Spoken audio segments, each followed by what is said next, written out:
इस कार्यक्रम के पुण्यार्चक हैं माता पिता श्रीमान रूपचंद जी जैन, श्रीमती कमला जैन, दिनेश जैन, रेखा जैन, दिवेश जैन, दिशा जैन, गंगवाल परिवार, प्रवासी मुंबई, निवासी ब्यावर।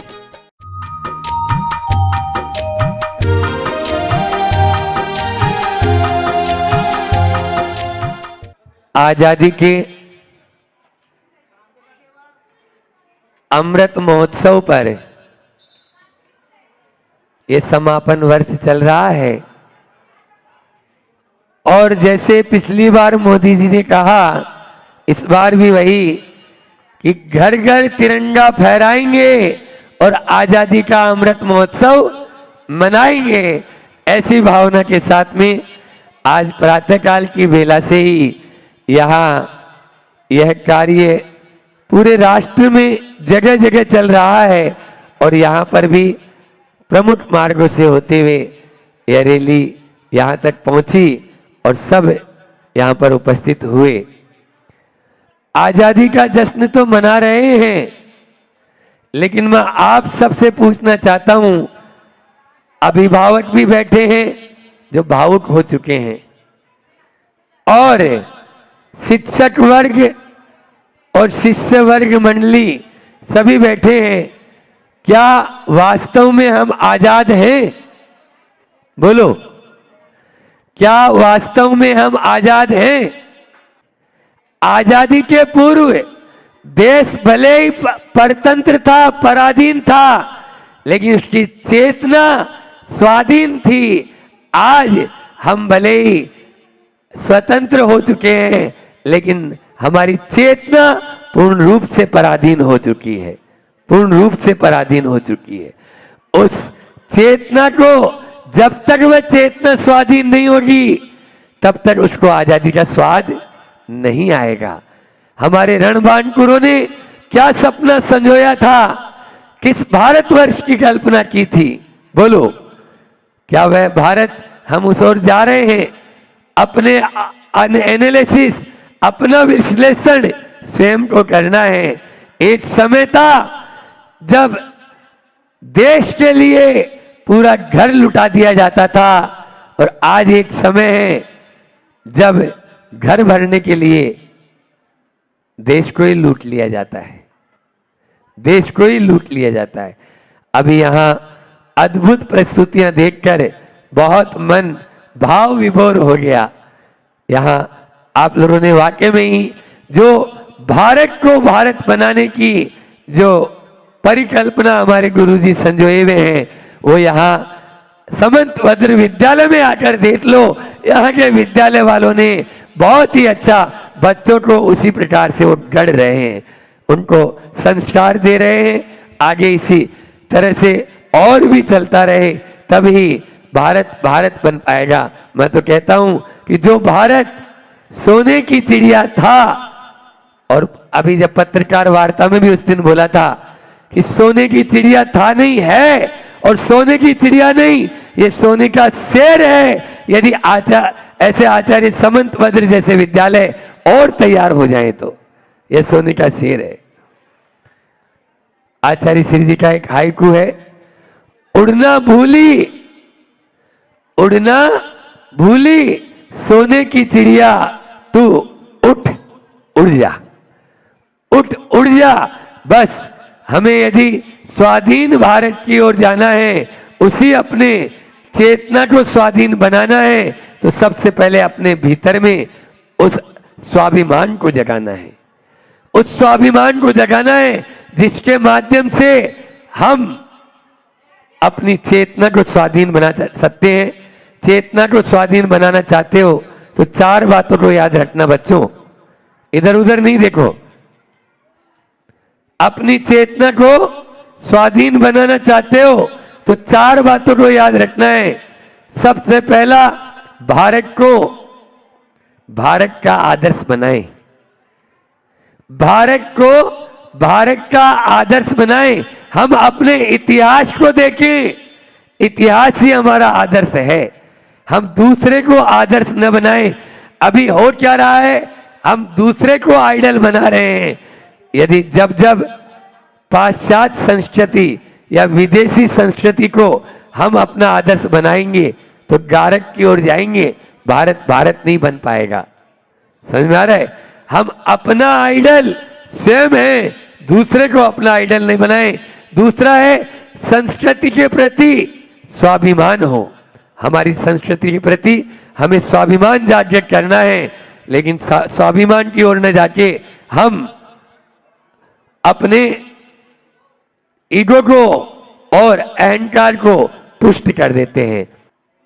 उनकी वेशभूषा अलग ही होती थी, अभी नजर भी आ रही है यहाँ कुछ कुछ।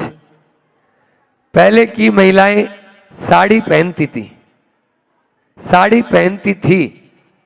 क्यों पहनती थी? क्योंकि एक ही साड़ी माँ, बहन, बेटी, बुआ सबके सेटिंग हो जाए। लेकिन विदेशी संस्कृति देखो कि इसमें काम नहीं चलेगा। ये लोग तो बड़े भारत वाले जो है ना, इनको सलवार सूट पहनाओ। अब वो सलवार सूट की संस्कृति ला दी तो सलवार सूट में फिटिंग होती है, फिटिंग होती है, कोई दूसरा पहन ही नहीं पाए। हर चीज में इसी प्रकार से किया गया है। पहले पगड़ी बांधते थे, टोपी पहनते थे, समझ में आ रहा है? हाँ, और धोती पहनते थे। धोती हमारी भारतीय संस्कृति रही। और धोती, एक बार की घटना है, नेहरू जी धोती पहने हुए थे और उनकी धोती की जो कांच होती है थोड़ी ढीली रह गई। एक अंग्रेज को मजाक करने की सूझी और उसने उस कांच को यूं हिलाते हुए पूछा, what is this, what is this. तो नेहरू जी उन्होंने इस अंग्रेज की जो टाई थी उस टाई को हिलाते हुए पूछा, व्हाट इज दिस। अंग्रेज बोलता है, this is my neck tie, this is my neck tie. तो नेहरू जी बोलते हैं, this is my back tie, this is my back tie. बस यही अंतर है भारत में और विदेश में। बहुत अंतर है कि वे लोग गले के अंदर पहनते हैं, अपने यहाँ पर पहले से ही प्राचीन संस्कृति से ही ऐसा पहना गया है। लेकिन अमेरिका और भारत, दो बच्चे बैठे थे, अमेरिका और भारत के दोनों बालक आपस में बात कर रहे हैं। तो अमेरिका वाला बच्चा बोलता है कि हमारे अमेरिका ने इतनी तरक्की की, इतनी तरक्की की, इतनी तरक्की की कि हमारे यहाँ के जो विवाह हैं वो ईमेल से संपन्न हो जाते हैं। हमारे यहाँ के शादी ईमेल से संबंध हो जाते हैं, उससे जो है पूरा हो जाता है। तब वह भारत का जो बालक था वह बहुत तथ्यपूर्ण बात कहता है, बोले तुम्हारे यहाँ पर ईमेल से संबंध होता है, हमारे यहाँ फीमेल से संबंध होता है, हमारे यहाँ पर फीमेल से संबंध होता है। इस प्रकार से हमें इन बातों को देखते हुए भारत में जो संस्कृति है वह अन्यत्र कहीं नहीं मिलेगी। यहाँ पर विविधता में एकता है। हमारे यहाँ रूखी रोटी खाकर भी शाम को घी का दीपक जलाते हैं, घी का दीपक। ये केवल भारत में ही मिलेगा। भारत में परस्परों पर जो जीवानम, ये भारत का मैसेज है, विदेश का नहीं। भारत में वसुदेव कुटुंबकम, सारा का सारा ये बैठा हुआ परिसर है, एक परिवार है। भारत में दया, करुणा, सेवा और उदारता के उदात्त मूल्यों की यहाँ पर भरमार है। लेकिन वहां पर ऐसा नहीं है। एक बार मैंने कहा कि विदेश वाले और भारत में, एक बालक ने आके पूछा, महाराज जी ये विदेश में जो मेल और फीमेल होते हैं वहां संबंध तो होते ही नहीं, तो वो हाथ पकड़ के क्यों चलते हैं? स्त्री और पुरुष हाथ पकड़कर क्यों चलते हैं? और अपने यहां पर पुरुष आगे चल रहा है और स्त्री पीछे पीछे चल रही है। तो मैंने कहा सुनो, विदेश में अपनी स्त्री पर उसे विश्वास नहीं होता, विदेश में अपनी स्त्री पर उसे विश्वास नहीं होता, इसलिए वो हाथ पकड़ने चलता है।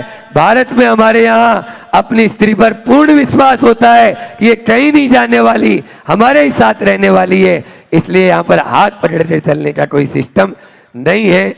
बातें तो बहुत सारी है आप लोगों की, लेकिन अभी कार्यक्रम भी बहुत लंबा है, आगे भी आप लोगों को बस यही सीख लें कि हमारे यहाँ जो संस्कृति है वो संस्कारों की ओर लेकर जाती है। विद्या किसका नाम है? अध्यक्ष जी बैठे हैं, बोलो। शिक्षा किसका नाम है?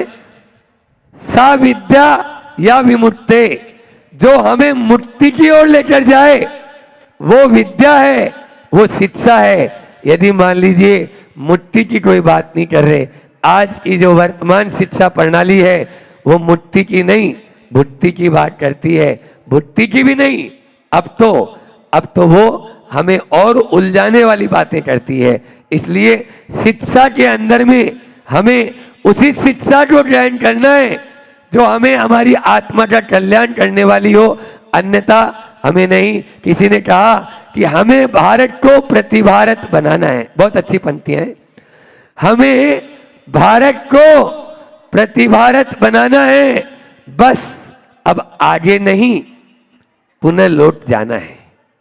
बस अब हमें आगे नहीं पुनः लौट जाना है। बीच में याद आ गया आचार्य श्री जी का बहुत अच्छा हाइकू है कि पीछे भी देखो, पीछे भी देखो, पिछलग्गू मत बनो, पिछलग्गू न बनो, पीछे रहोगे, बस पीछे रहोगे।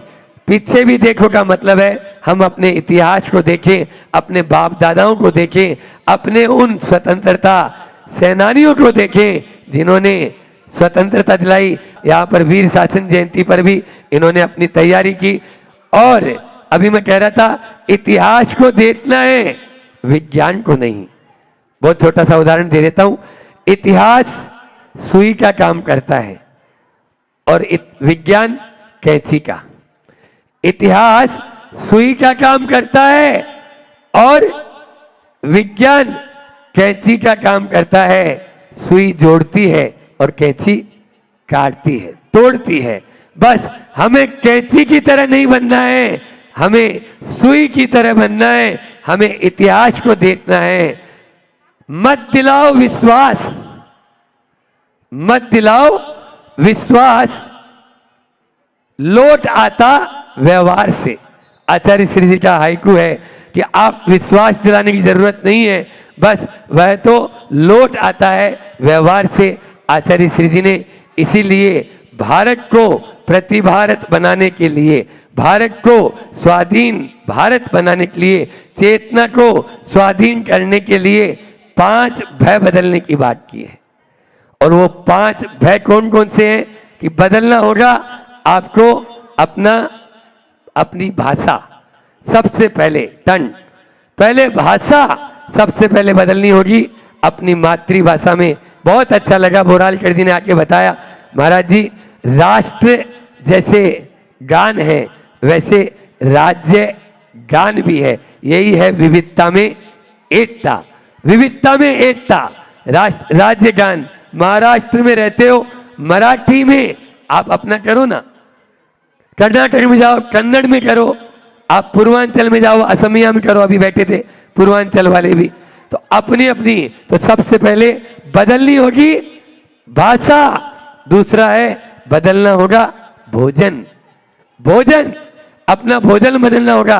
आज फास्ट फूड के ऊपर आ गए, क्या क्या हो रहा है, अटरम सटरम सब खा जाते हैं। अभी बता रहा हूँ 4 बच्चों का जन्मदिन आपने मनाया, अभी उस पर भी बोल दूंगा। हाँ, तो आप जो है बदलना होगा भोजन। और तीसरा है बदलने होंगे भूसा, भूसा यानी अपने वस्त्र। ये जो वस्त्र पहने हुए हैं, हालांकि यहाँ देख रहा हूँ एलोरा महिला मंडल जो बैठी हुई है, पूरे के पूरे हथकरघा के वस्त्र यहाँ पर पहने हुए हैं। बहुत अच्छा, हथकरघा के माध्यम से शुद्ध शाकाहारी और रोजगार को भी आप बढ़ावा दे रहे हैं। बदलना होगा आपको भेषज यानी औषध, औषध बदलना। अभी 2 दिन या पूर्ण आयु वाले आए थे तो औसत बदलना होगा और बदलने होंगे भाव, तो भाषा बदलना होगा। भाषा बदलने के लिए अपनी मातृभाषा में ही। आचार्य श्री जी बहुत अच्छी बात कहे हैं, नोट करने लायक है, कि राग के ढेर पर किसी बिल्डिंग का, किसी भवन का निर्माण करना फिर भी संभव है। राग के ढेर पर किसी भवन का निर्माण करना फिर भी संभव है, लेकिन विदेशी भाषा पर राष्ट्र का निर्माण करना असंभव है। विदेशी भाषा पर राष्ट्र का निर्माण करना असंभव है। इसलिए हमें अपनी भाषा को देखना होगा। भाषा बदलने के लिए हिंदी माध्यम से प्रतिभा स्थली की स्थापना कर दी। भोजन बदलने के लिए शांति धारा जैसे प्रकल्प आचार्य श्री जी ने दे दिए, और भूषा बदलने के लिए हथकरघा जैसे सैकड़ों केंद्र खोल दिए। और जैसे मुनि महाराज और माता जी आपको दे दिए कि ताकि आपके भाव, आपके परिणाम बदल जाएं। इस प्रकार से अभी जो जन्म दिवस मनाने की बात आई थी कि जन्म दिवस मना रहे थे, तो जन्म दिवस मनाएं, कोई बात नहीं, लेकिन भारतीय परंपरा के अनुसार मनाएं। हमारे यहाँ केक को काटा नहीं जाता, मोमबत्ती को बुझाया नहीं जाता, यहाँ तो मोदक बांटे जाते हैं और मोमबत्ती दीपक जलाए जाते हैं, मोमबत्ती बुझाई नहीं जाती। केक कभी भी, सुन लो ध्यान से बच्चों, केक कभी भी शाकाहारी नहीं है, वो मांसाहारी है। घर में बनाया हुआ केक की बात अलग है, लेकिन जो बाजार का केक होता है वो कभी भी शाकाहारी नहीं हो सकता, वह मांसाहारी है। ध्यान रखना, आपको मांसाहार का, यहाँ बैठे हुए बच्चों का, बहुत सारे बच्चों का त्याग होगा, लेकिन शाकाहार का ही पालन करना है। आज आप लोगों ने यहाँ बुलाया, बहुत अच्छा लगा। अब हम अपनी थोड़ी फीस भी ले सकते हैं, ठीक है ना? तो 4 का त्याग करना है। कर सकते हो बच्चों? हाँ, सबसे पहले हमें शराब का त्याग करना है। शराब पीते हो? एक ही चीज है जो खींचने से छोटी होती है, और उसका नाम है सिगरेट। उसका नाम है सिगरेट और बीड़ी, उसका त्याग करना है। और हो सके तो अंडे का त्याग करना है, ठीक है ना? जो जैन है वो तो त्याग है, लेकिन जो जैन नहीं है उनको भी त्याग करना है। क्या हुआ बुद्धि को तुम्हारी, हे सके, क्या हुआ बुद्धि को तुम्हारी, कैसी गई बुद्धि तुम्हारी मति मारी, कैसी गई तुम्हारी मति मारी, जो अंडे को कहते हो शाकाहारी और दूध को बताते हो मांसाहारी।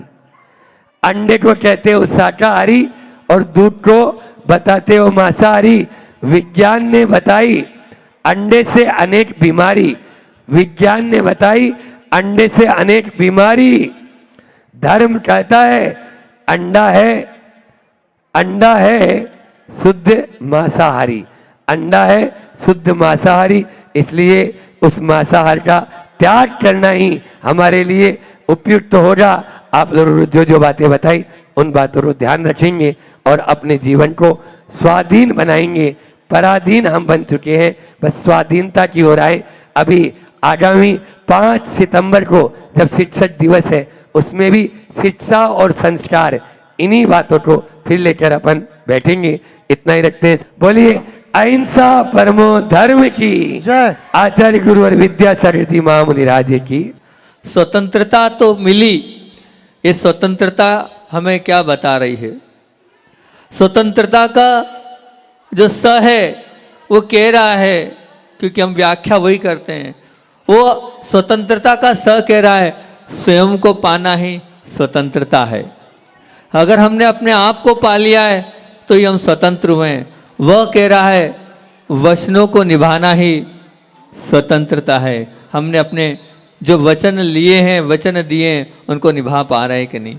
त कह रहा है तृप्ति को पाना ही स्वतंत्रता है। आप तृप्ति का अनुभव कर रहे हैं कि नहीं कर रहे हैं? कर रहे हैं तो बहुत अच्छी बात है। और ता कह रहा है तासीर को पाना, तासीर मतलब ठंडापन को पाना ही स्वतंत्रता है। आप कितने स्वतंत्र हैं। किसी ने आपसे कुछ बोला और आपके परिणामों में अगर कसाय भड़क गई, क्रोध भड़क गया, तो वो आप स्वतंत्र नहीं है, अभी आप परतंत्र हैं। अभी आपके अंदर स्वतंत्रता आई नहीं। स्वतंत्रता तो जब आएगी जब आपसे किसी ने कुछ बोला है, उसके बाद भी आप अपने आप में बरकरार रहें, तो स्वतंत्रता है। बहुत पाया है संसार में आपने, पर अपने आप को पाया कि नहीं। जिन्होंने अपने आप को पा लिया है वही सच्ची स्वतंत्रता से अपने जीवन को जी रहा है। तो जो परतंत्र होकर भी स्वतंत्र रहे हैं, ऐसे एक व्यक्तित्व की बात आप लोगों के बीच में रख रहा हूं। ऐसे एक व्यक्तित्व की बात आप लोगों के बीच में रख रहा हूं जो परतंत्र थे, लेकिन परतंत्र होने के बाद भी स्वतंत्र जीवन जी रहे थे। जिंदगी बड़ी होना चाहिए, लंबी नहीं। जिंदगी बड़ी होना चाहिए, लंबी नहीं। ये बात अगर किसी की जिंदगी में सही तरीके से बैठती है तो वह है शहीद आजम भगत सिंह, जो 100 साल नहीं जिए, मात्र 23 साल जिए, लेकिन इतना शानदार जिए, इतना शानदार जिए कि हजारों साल तक शहीद आजम भगत सिंह की चर्चा होती रहेगी। हजारों साल तक उन्हें याद किया जाएगा। वो जो बहुत मशहूर उनके लिए कहानी है कि बच्चों बहुत ध्यान से सुनना, जब उनके छोटे थे, जब आपके जैसे छोटे थे, तब पिताजी खेती में गन्ना बो रहे थे। तब वो बालक पूछता है, पिताजी क्या कर रहे हो? पिताजी क्या कर रहे हो? तो पिताजी बोलते हैं, बेटा गन्ना बो रहे हैं। क्यों बो रहे हैं? बोले इसलिए बो रहे हैं कि इस गन्ने को बोएंगे तो इससे फिर बहुत सारे गन्ने उत्पन्न होंगे। तो बालक उस समय बोलता है कि पिताजी अपन क्यों ना बंदूक बोएं, ताकि बंदूक बोएंगे तो बहुत सारी बंदूकें होगी और फिर इन बहुत सारी बंदूकों के माध्यम से अपन उन अंग्रेजों से लड़ेंगे, उन अंग्रेजों से हम लड़ेंगे। ये छोटे से थे तब भाव थे, क्योंकि पिताजी भी और साथ में चाचा जी भी, आपको बताएं जब भगत सिंह जब जन्म लिया था, जन्म से पिताजी भी जेल में थे, चाचा जी भी जेल में थे, पूरा परिवार जेल में था। उस समय उनका जन्म हुआ। कैसे संस्कार होंगे बचपन से ही उनके, उनसे बहुत सारी चीज सीख सकते हैं। बहुत सारी चीज सीखने के बाद अपने जीवन में ला सकते हैं हम। मैं आज भगत सिंह के उस जीवन के ऊपर आपको ले जा रहा हूं कि उनसे क्या सीखा जा सकता है। उनसे सीखने के लिए तो बहुत कुछ है, लेकिन 5 बातें आपके बीच में रख रहा हूं जो उनसे हम सीख सकते हैं, जो हम उनसे सीखकर अपने जीवन में उतार सकते हैं। तब जाके आज ये स्वतंत्रता दिवस हमारा मानना सार्थक होगा। सबसे पहली बात, आपकी लाइफ जो है, आपका जो जीवन है, उस जीवन में आपका उद्देश्य क्या है? आपको अपना उद्देश्य मालूम है कि नहीं? क्योंकि ये निश्चित था। आपने अपने जीवन में उद्देश्य बनाए कि नहीं?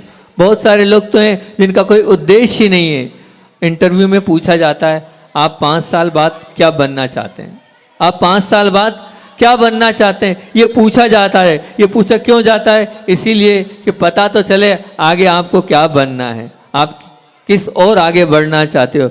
भगत सिंह के जीवन में उन्होंने जो किया है वो एक बहुत बड़ी घटना है जो 13 अप्रैल 1919 को घटी थी।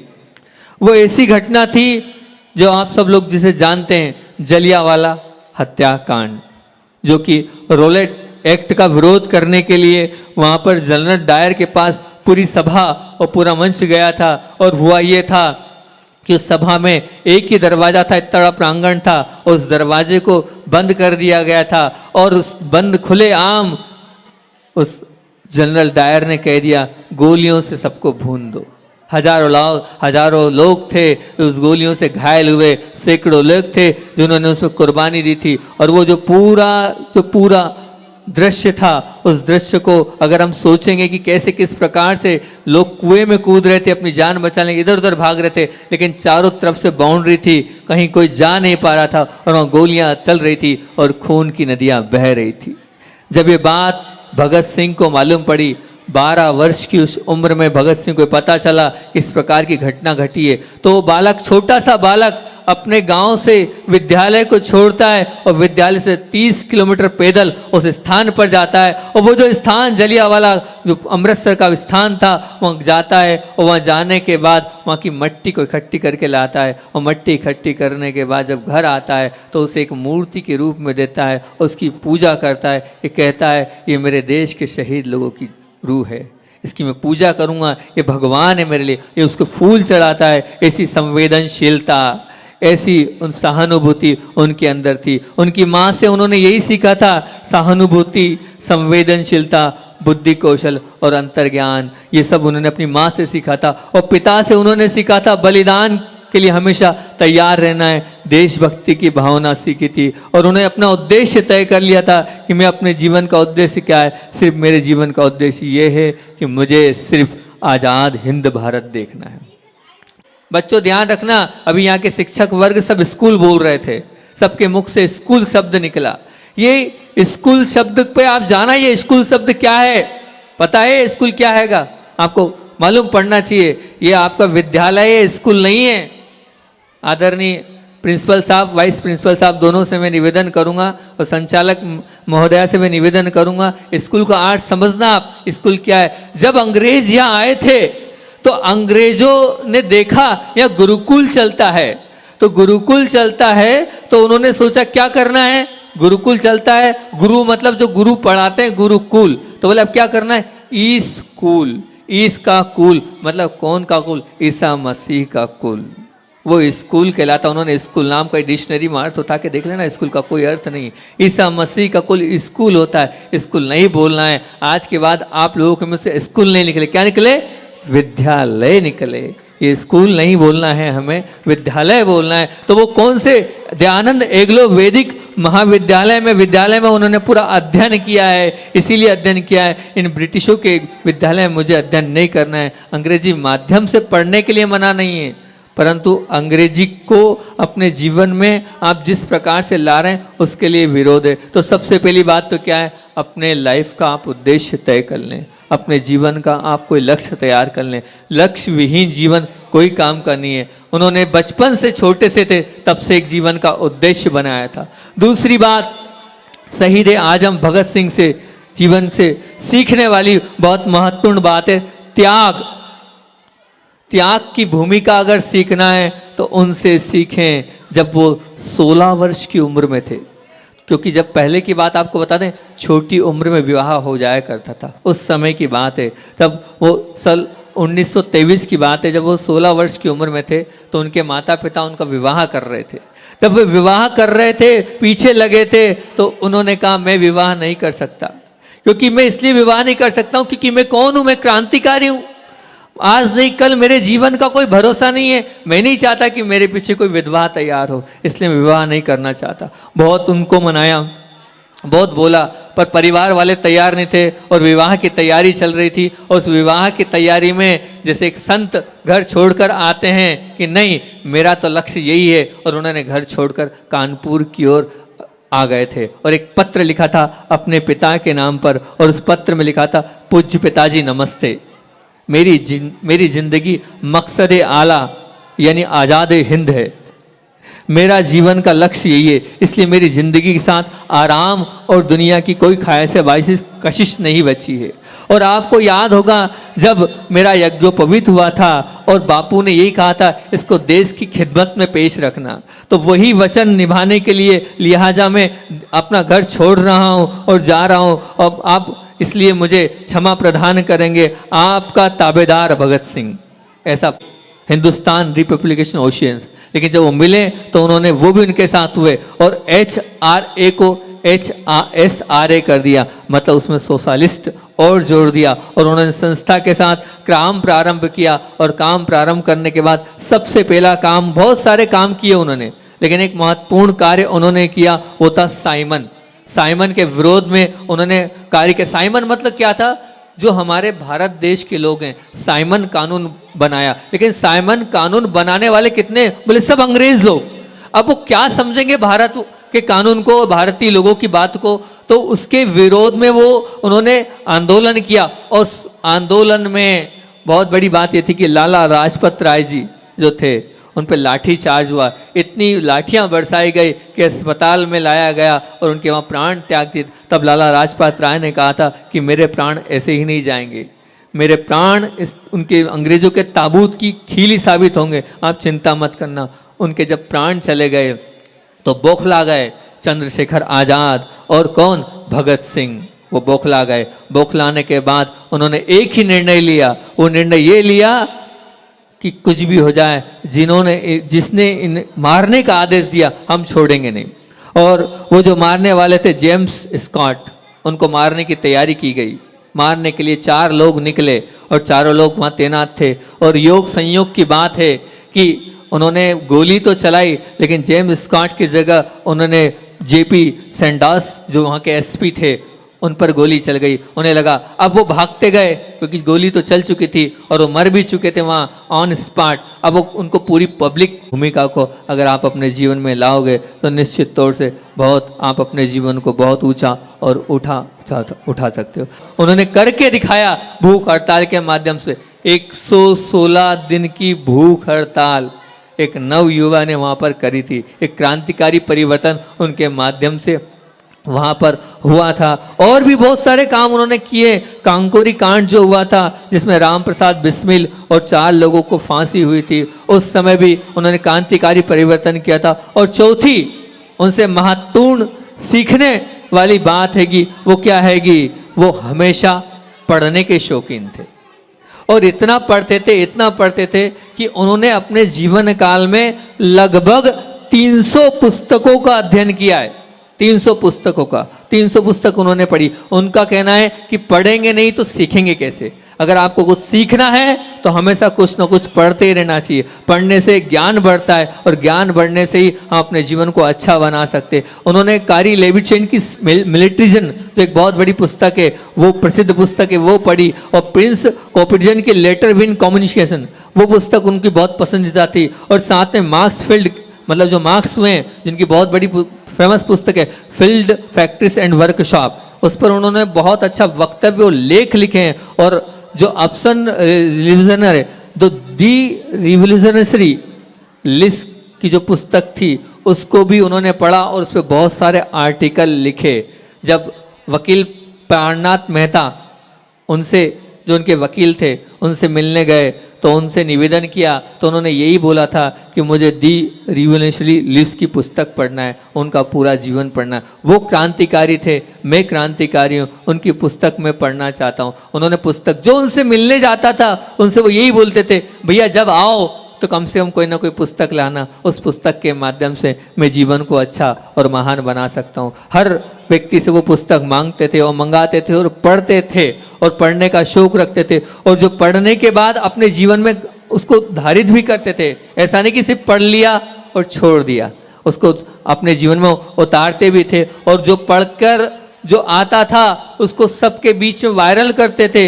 आर्टिकलों के माध्यम से तो करते ही थे, और पूरे जो वहाँ पर जेल में कैदी लोग रहते थे उनको भी उसके माध्यम से समझाते थे। इस प्रकार से जब वो वहाँ पर वकील साहब जो उनके थे प्राणनाथ मेहता, जब उनसे मिलने गए और उनसे पूछते थे कि आपका क्या उद्देश्य है, आप क्या चाहते हैं, तो वो यही कहते थे, साम्राज्यवाद मुर्दाबाद और इंकलाब जिंदाबाद। और बताते हैं कि सबसे बड़ा जुलूस 3 मील का लाहौर में उनके लिए निकला था। और उसके बाद, उस मौत के बाद सही आज़ादी प्रारंभ हुई थी। उसके बाद युवाओं में क्रांति आई थी और युवा लोग अपने आप में जोशीले हुए थे और देश के लिए लड़ने को तैयार हुए थे। फिर तो एक के बाद ऐसी अलग अलग घटनाएं घटी कि अंग्रेजों को अपने आप में मानना पड़ा कि अब हम भारत में नहीं रह सकते। उसमें सबसे बड़ा नींव का पत्थर कोई है तो वो उनकी वो फांसी।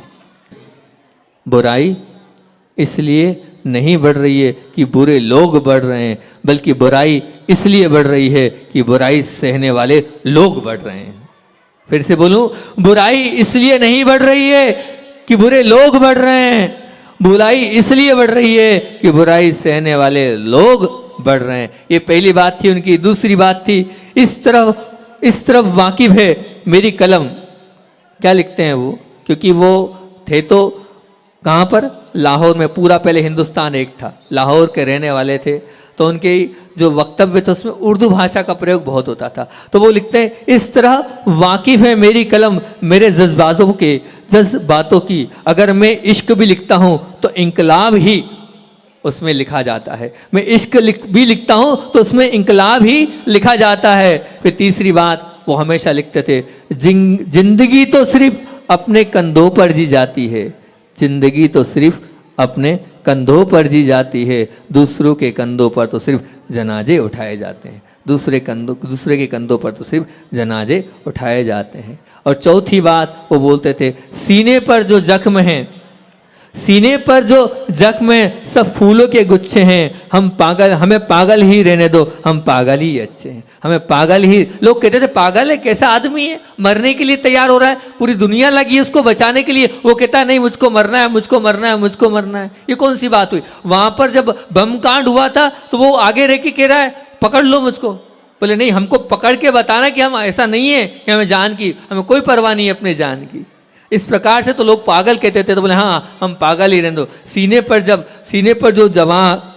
पर जो जख्म है वो सब फूल के गुच्छे हैं, हमें पागल ही रहने दो, हम पागल ही अच्छे हैं, ये वो कहते थे। और पांचवी वो बात बोलते थे कि राख का हर कण मेरी गर्मी से गलीमान है, राख का हर कण मेरी गर्मी से गलीमान है, मैं एक ऐसा पागल हूँ जो जेल में रहकर भी आज़ाद हूँ, मैं जेल में रहकर भी आज़ाद हूँ। क्योंकि वो जब जेल में रहते थे तो जेल में जब वो थे, और जब वहाँ पर जब जेल कैदियों से वो बात करते थे, जब उनका मरण का पता चला, तो आपको बताएं जब पता चला कि भगत सिंह को फांसी होने वाली है, तो जो वहाँ के कैदी लोग थे उन कैदियों को पता चला, तो उन्होंने वहाँ का जो चरण सिंह करके एक पहरेदार था, उन्होंने निवेदन किया कि भैया कल को जो भगत सिंह है, भगत सिंह की कोई भी चीज़ ला के दे दो, कम से कम उस चीज़ लाएंगे तो हम बताएंगे तो सही देशवासियों को, अपने बच्चों को कि हम उनके साथ जेल में थे। अब जब ये पता चला तो उनका एक पेन वहाँ था, वो पेन और एक वस्तु और दो चीज़ें आई, जितने कैदी लोग थे वहाँ पर उनमें विवाद मच गया, मैं रखूँगा चीज़ एक, और सब के सब लेना चाहते थे। फिर वहाँ ड्रा सिस्टम अभी निकला था ना, हमारे इन्हें ड्रा निकाला था, क्या किया जाए, सब एक समान है, तो सब एक समान है, तो वहाँ पर जब सब एक समान है तो उनको बुलाया बिठाया और उसी प्रकार सबके नाम लिखे और फिर ड्रा निकला था। और ड्रा के माध्यम से वो जो पेन था वो पेन दिया, वो जो पेन है वो किसको मिला ये तो नहीं मालूम, लेकिन वो पेन वहाँ पर उनको मिला था। इतना समर्पण, इतनी भक्ति, इतनी आस्था उनके प्रति थी, उनकी एक आवाज़ में पूरे युवा लोग तैयार हो जाते। वो कब होते थे? उनके जीवन में वो बातें थी। वो कौन सी बात थी? सबसे पहली बात, उनने अपना उद्देश्य पक्का कर लिया था, जुनून बना लिया था कि मुझे ये करना है, बस उसमें लग गए, बाकी कोई उद्देश्य नहीं, सब कुछ खत्म कर लिया अपने जीवन का, वो उद्देश्य उनने बनाया। बताओ बच्चों, आपने अपने जीवन का कोई उद्देश्य बनाया है कि नहीं?